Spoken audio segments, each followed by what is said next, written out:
कल के टॉपिक में हमने कवर किया था लोअर सम और अपर सम हमने निकाला था। इस टॉपिक में हम ये पढ़ेंगे कि लोअर सम हमेशा छोटा होता है किसी भी पार्टीशन का अपर सम से, अगर पार्टीशन हम सेम ले रहे हैं तो। अब देखो, हमने जो प्रूफ किया था fx जो लिया था हमने पिछले एग्जाम्पल में, जो पिछले वीडियो में किया था, वहां पे 1/x² लिया था और क्लोज इंटरवल पे लिया था 1 से 4 क्लोज इंटरवल में। ठीक है, तो हमारे पास p पार्टीशन ली थी जो कि 1 2 3 4 थी। उसके बाद हमने ग्राफ प्लॉट किया था लोअर सम का। ग्राफ कुछ ऐसा था, ऐसा। अगर आपने नहीं देखा तो पिछली वीडियो जरूर देख लेना लोअर सम और अपर सम की। वो ग्राफ में हम देखो कर्व से नीचे वाला एरिया जो है ये वाला कवर हो रहा है किसमें, लोअर सम में।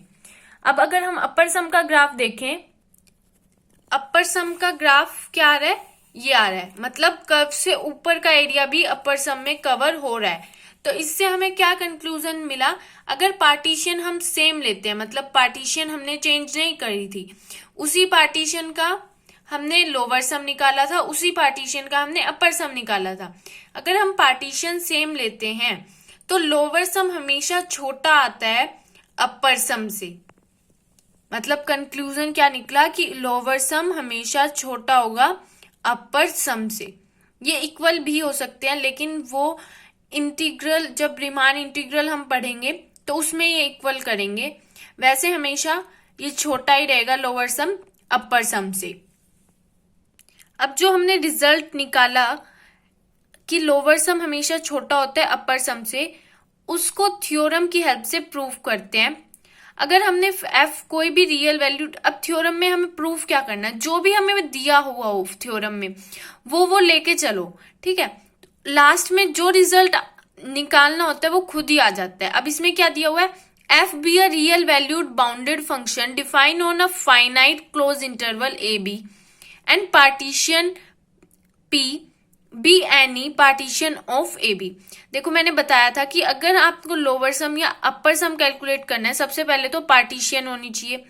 फंक्शन हमें रियल वैल्यूड भी दिया हुआ है, बाउंडेड फंक्शन भी दिया हुआ है और फाइनाइट क्लोज इंटरवल भी दिया है। इसका मतलब हम लोअर सम और अपर सम कैलकुलेट कर सकते हैं। अब पार्टीशन नहीं दी हुई, सिर्फ बोला गया कि P एक पार्टीशन है, तो सबसे पहले हमने पार्टीशन डिफाइन कर ली। लेट पार्टीशन अपनी तरफ से ले ली और इस पार्टीशन में हमने कितने पॉइंट ले लिए, n पॉइंट ले लिए। जो x नोट है वो a के इक्वल ही है, ठीक है, a के इक्वल, और xn जो है हमने b के इक्वल ले लिया। ठीक है, इस पार्टीशन ले ली हमने कोई भी अपनी तरफ से n पॉइंट की पार्टीशन है, a b की n पॉइंट की पार्टीशन ले ली। अब देखो, अब लोअर सम के लिए हमें क्या चाहिए होता है, स्मॉल mr, और अपर सम के लिए चाहिए होता है कैपिटल mr। तो अब हमें वो डिफाइन करने पड़ेंगे। mr लिया है हमने LUB। mr होता क्या है, लीस्ट अपर बाउंड होता है फंक्शन का किसी इंटरवल में। अब इंटरवल हम क्या लेंगे, इंटरवल हमने जनरल इंटरवल ले लिया। अगर mr ले लें तो इंटरवल हमने क्या ले लिया, XR-1 से XR। जनरल इंटरवल पे हमने mr डिफाइन कर दिया। ऐसे ही स्मॉल mr क्या होता है, GLB of function in close interval. सब इंटरवल है ये, XR-1 और XR जो है वो सब इंटरवल है। वो लिए कहाँ से गए हैं, वो पार्टीशन से बनाए गए हैं। मैंने पिछली वीडियो में आपको बताया है कि पार्टीशन की हेल्प से हम सब इंटरवल बनाते हैं और सब इंटरवल के अंदर हम फंक्शन का mr, स्मॉल mr और कैपिटल mr डिफाइन करते हैं। अब देखो, हमें पता है कि जो स्मॉल mr होता है वो क्या होता है, ग्रेटेस्ट लोअर बाउंड होता है फंक्शन का, तो वो हमेशा छोटा ही होता है। अगर आपने ध्यान से पढ़ा हो पिछला एग्जाम्पल, तो mr जो हमने लिए थे वो हमेशा छोटे ही आए थे। जो भी स्मॉल mr थे वो छोटे आए थे किसी भी इंटरवल में, और जो कैपिटल mr थे वो बड़े आए थे। जो हमने पिछला एग्जाम्पल किया था उसमें हम m1 ही देख लेते हैं। जो m1 है GLB of f in close interval 1 से 2 में, वो हमारा क्या है, 1/4 है। ठीक है, 1/4 है हमारा m1। ठीक है, m1 यहाँ पे क्या है, 1/4। और अब हम देखते हैं, और जो कैपिटल M1 है उसी फंक्शन का क्लोज इंटरवल 1 से 2 में वो क्या है, 1 है। तो इसका मतलब हमें क्या पता चला कि m1 स्मॉल m1 हमेशा छोटा होता है कैपिटल m1 से। तो हमने यहाँ पे ये कंक्लूजन निकाला है यहाँ पे कि जो स्मॉल mr होएगा वो हमेशा कैपिटल mr से छोटा होगा। इसका हम जो प्रूफ कर लेते हैं, मतलब जो जिससे हमें पता चलता है, अगर आप मेरी पिछली वीडियो देखोगे तो उसमें समझ आ जाएगा कि स्मॉल mr हमेशा कैपिटल mr से छोटा ही होता है, चाहे वो आप कोई भी सब इंटरवल ले लो। और देखो डेल्टा आर क्या होता है, डेल्टा आर लेंथ होती है इंटरवल की। वो मैंने पढ़ाया था जब मैंने सब इंटरवल पढ़ाया था कि लेंथ ऑफ इंटरवल हमेशा पॉजिटिव होती है।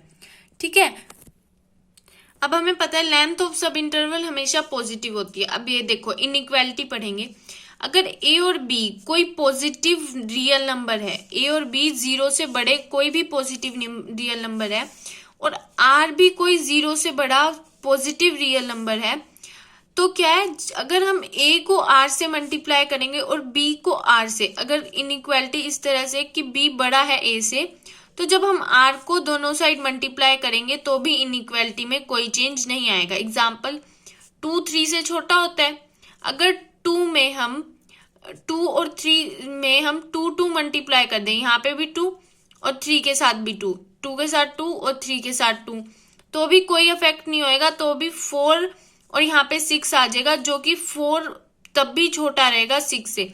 इसका मतलब अगर हम कोई भी पॉजिटिव नंबर मल्टीप्लाई कर देते हैं किसी इनइक्वालिटी में तो कोई इफेक्ट नहीं पड़ता है इनइक्वालिटी में।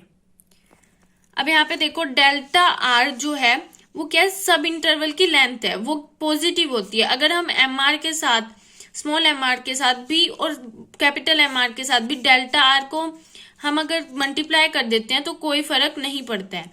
आर हमारा कहाँ से कहाँ तक है, 1 से n तक। अब आप सोचोगे आर 1 से n हमने अपनी मर्जी से ले लिया, नहीं, ये मैंने आपको समझाया था कि जब हम पार्टीशन लेते हैं, अगर पार्टीशन में कितने n पॉइंट्स हैं, n+1 पॉइंट है, यहाँ पे देखो पार्टीशन में यहाँ से 1 से लेकर n तक n, और यहाँ पे x0 भी है, तो n+1 पॉइंट है। अगर पार्टीशन में n+1 पॉइंट हो तो जो सब इंटरवल बनते हैं वो कितने बनते हैं, n बनते हैं।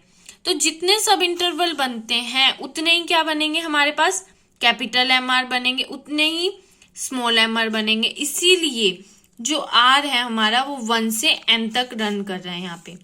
ठीक है, क्योंकि ये ट्रू होगा हर सब इंटरवल के लिए। हर सब इंटरवल में जो एम आर होएगा, स्मॉल एम आर, वो हमेशा छोटा होगा कैपिटल एम आर से। अब जब हम ये सारी इनइक्वालिटीज लिख देंगे कि m1 के लिए लिख दिया हमने, m1 छोटा होगा डेल्टा 1 कैपिटल m1 डेल्टा 1, ये सारे जब हम लिख देंगे, अगर हम इधर प्लस करें और इधर प्लस करें तो भी कोई इफेक्ट नहीं पड़ेगा। ये अगर हम प्लस करेंगे इनइक्वालिटीज और इधर प्लस करेंगे तो भी इनइक्वालिटी में कोई फर्क नहीं पड़ेगा।